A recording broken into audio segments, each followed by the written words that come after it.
Well, the airline industry, as Chris mentioned, is facing its single biggest shock in history. Those were the words today of Qantas boss Alan Joyce as he announced deep cuts to services. Almost all international Qantas and Jetstar flights are being grounded, capacity slashed by 90%.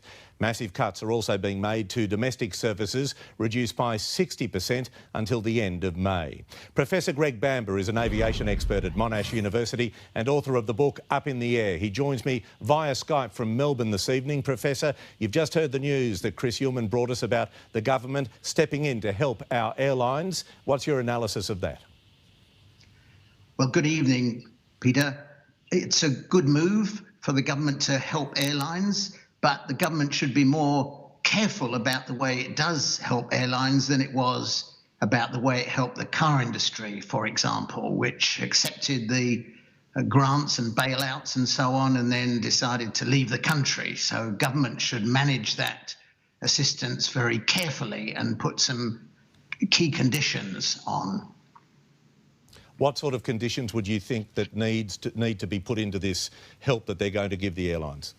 Well, it should remember the workers and not simply have the workers laid off or retrenched. Should encourage the airlines and other employers wherever possible to keep the important elements of its workforce that have very important skills, tacit knowledge, and will be needed when the industry recovers. Professor, more on jobs in a moment. 150 aircraft will be grounded by Qantas. It's an extraordinary number. What routes do you think are likely to be affected?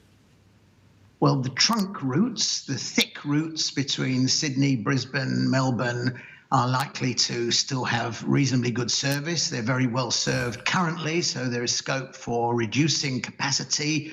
But the thinner routes involving the smaller airports like Adelaide, Darwin, Hobart and so on are going to lose significant coverage. And as this crisis continues with coronavirus, do you think there could even be more cuts to services? Today's news coming on top of already planned cuts to other services.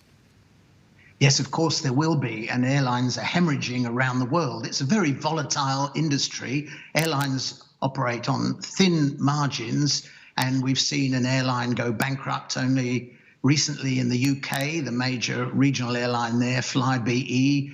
Many of the European airlines are teetering on the bridge, on the edge of the precipice of bankruptcy. So we're going to see a lot of consolidation in the industry coming up. There'll be staff members of Qantas and Virgin Australia watching this bulletin tonight. They're worried about their jobs. Do you think tens of thousands of jobs are indeed at risk with airlines like our Australian carriers?